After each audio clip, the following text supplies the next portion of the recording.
Origin Unexplained. This is Origin Unexplained, and today we're stepping into something a little different. Not the afterlife, not astral travel, not near death. This is something stranger. Imagine walking through the woods or, across a field and suddenly the world goes silent. You can still see everything around you, your friends, your home, your surroundings, but no one can see you. No one can hear you. You're waving, yelling, moving right in front of them. And it's like you vanished without ever going anywhere. These aren't stories of people who died and came back. These are people who say they walked straight into something else. A fold, a veil, a thin place, and the scariest part, sometimes they come back and sometimes they don't. Today we're looking into real accounts of people who claim they somehow crossed over, still alive, still conscious, but unreachable. Observers in a world they could no longer touch. First story, between here and not here. The first story comes from southern Missouri in the fall of 1996 when a man named Harold Maddox walked into the wooded edge of his farmland in the same way he had for decades. It was a routine stroll, nothing mysterious, nothing unusual, yet on this particular morning he felt something he later described as a sucking stillness. The breeze disappeared, the wildlife even went silent. Even the sound of his own boots pressing into the leaves seemed to get swallowed before it reached the air. Harold paused, confused, took one more step forward. That single step was all it took for everything to change. The world around him looked the same, but no longer felt alive. The colors seemed faded, almost drained. The sky had a photographic flatness to it, like an old Polaroid left in a drawer for too long. When he turned toward his home, the real shock hit him. He could see his own porch. His wife stood in the doorway as well. And on the porch swing sat a man who looked exactly like him. Same clothes, same posture, same coffee cup. Harold dropped to his knees, paralyzed by the sight. He waved, shouted, tried to run, but everything felt thick and slow.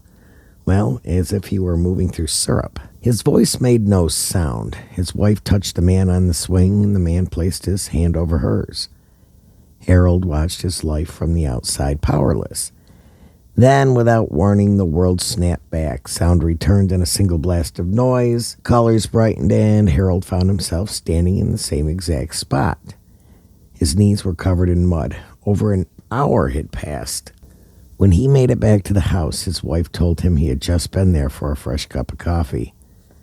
Yet, the first cup on the porch was still half full and warm. Harold insists he never left that path, never blacked out, never hallucinated, and in his words, I took one step and slipped someplace I wasn't meant to see. The second account centers on a 15-year-old girl named Lainey Osborne who went missing during a school field trip near Flagstaff, Arizona in 2011. The group had been returning to the bus when Lainey stepped off the trail to retrieve something shiny that she thought was her phone.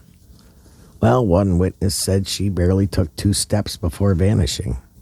Park rangers searched for 7 hours, even though the night and the dogs and the drones were covering every inch of the terrain. No scent, no heat signature, nothing.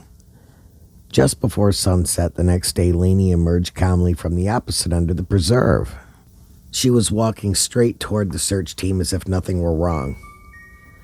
When questioned, she said she wasn't lost at all. She claimed she had walked into a mirror of the forest, place that looked identical to the real one, but felt wrong. The trees were too smooth. The branches swayed really slow, rhythmic pattern-like they were breathing. The air lacked sound. Even her footsteps made no noise.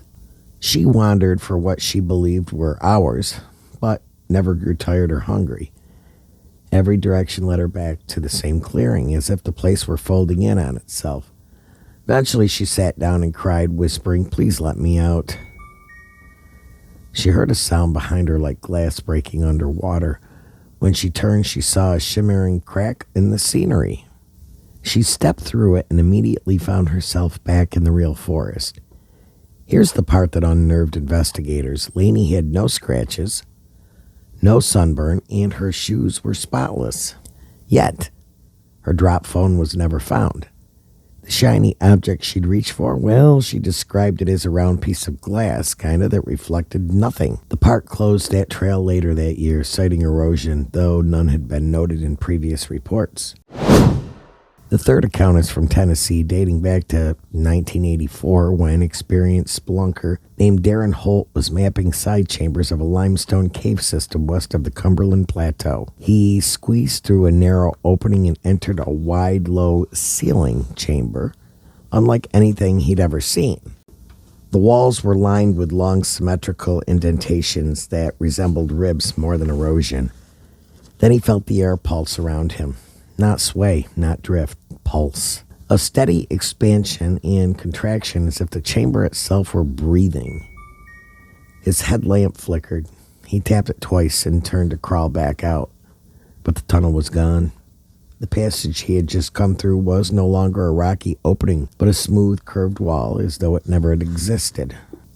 Darren spent hours in total darkness, listening to the rhythmic pressure shift of the air. He didn't hallucinate, didn't panic, just sat there feeling the cave breathe around him. Eventually, exhaustion took him. When he awoke, he found himself lying in the original tunnel with no memory of how he had been moved. The signs that something had happened were impossible to ignore. The soles of his boots had been peeled off cleanly, like something had dissolved them. His compass spun wildly, never settling. The audio cassette he'd brought to document the exploration, well, it was blank except for a single low mechanical hum that matched the pulsing that he felt inside the chamber. Darren never returned to that cave. Other spelunkers in the region have reported flickering lights, disorientation, and a feeling that the cave is observing them. Next story. In 1983, a man named Daniel Furlow was out deer hunting in the Ozarks near his family's small cabin. It was late afternoon, the air carrying that mix of coolness and wood smoke that always settled in the valley before sunset. Daniel had walked the same loop trail hundreds of times. He wasn't thinking about anything special, just enjoying the familiar routine when he crested a low ridge and stopped dead in his tracks.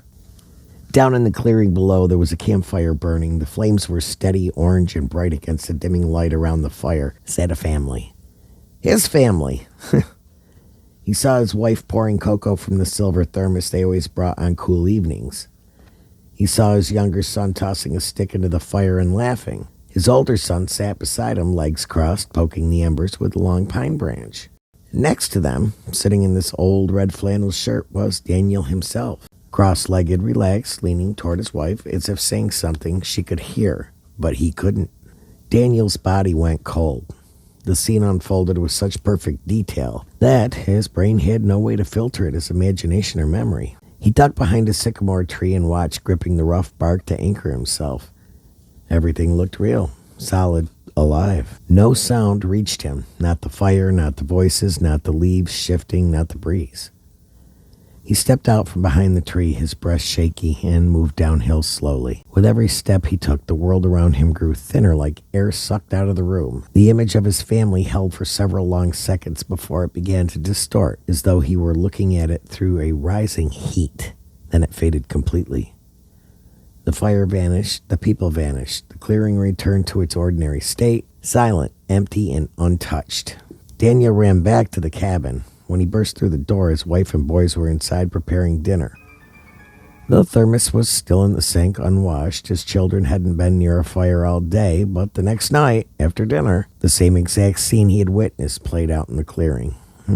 His family wore the same clothes. They sat it the same way. His younger son laughed at the same moment. His wife poured cocoa from the same thermos. Well, Daniel said nothing, but he watched it all unfold, kind of like with a deep, unsettled certainty. Whatever he had seen the night before wasn't imagination. It was the future waiting for itself to happen. Next story. In 1997, a 27-year-old woman named Claire spent a quiet weekend at her aunt's cabin in Central Oregon. She had recently divorced, and the cabin offered a stillness that she needed. Towering pines, soft moss, trails, and the kind of quiet that presses against the ears. On Saturday morning, she went for a walk behind the property, following a narrow path that twisted between the tall trees. After 10 minutes, the trail opened into a small clearing she had never seen before. A rock ledge jutted up from the ground, and sunlight fell in a single bright column through the branches. The air felt heavier there, as if layered, as though she stepped into a clearing. She noticed movement through the trees. A woman emerged from the far side pushing a stroller. A man walked beside her, tall and dark-haired, comfortable in his stride.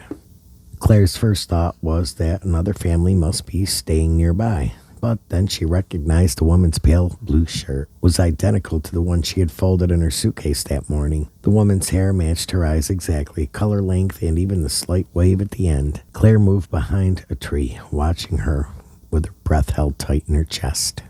The woman leaned into the stroller, lifting a 7-month-old baby with an easy, practiced motion. The man placed his hand on her back.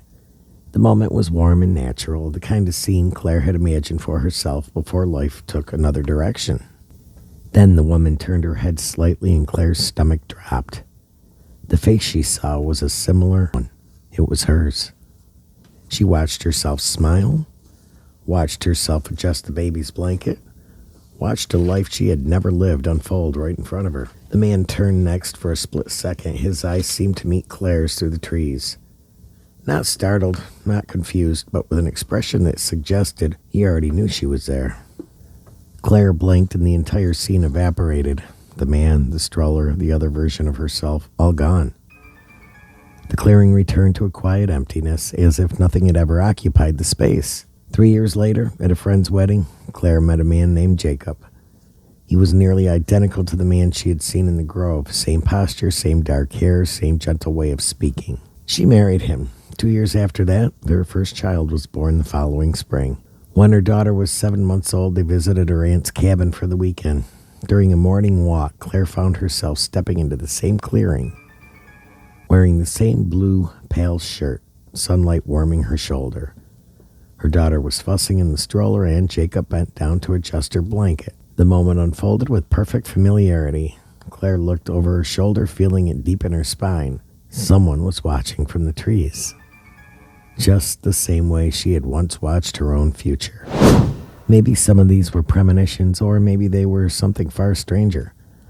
Moments when the timeline thins and a person steps into a version of their life they weren't meant to see. The people who lived these experiences, they weren't dreaming or drifting. They were walking through the woods, breathing real air and suddenly staring at a future that hadn't happened yet, or a path they never chose. Makes you wonder whether certain places hold a weakness in the fabric of what we call reality. A place where two versions of your life can brush up against each other for just long enough to leave you shaken. And if that's true, if these slips are possible, then we have to ask, what else might be slipping through? This is Origin Unexplained. Stay aware, stay sharp, and remember, the next time you're out in the quiet, pay attention to what's ahead of you, because it just might be you. Time for the bloopers. And the sound of his own boots pressing into the leaves seemed to be to it, kind of like an old Polaroid. Just fucking shit in hell. Delete everything from back to the breeze. A steady expansion and go back to a steady expansion. Go back to a steady. If you have a story you would like told or you would like to be in a podcast, email us at originunexplained@gmail.com. Origin Unexplained.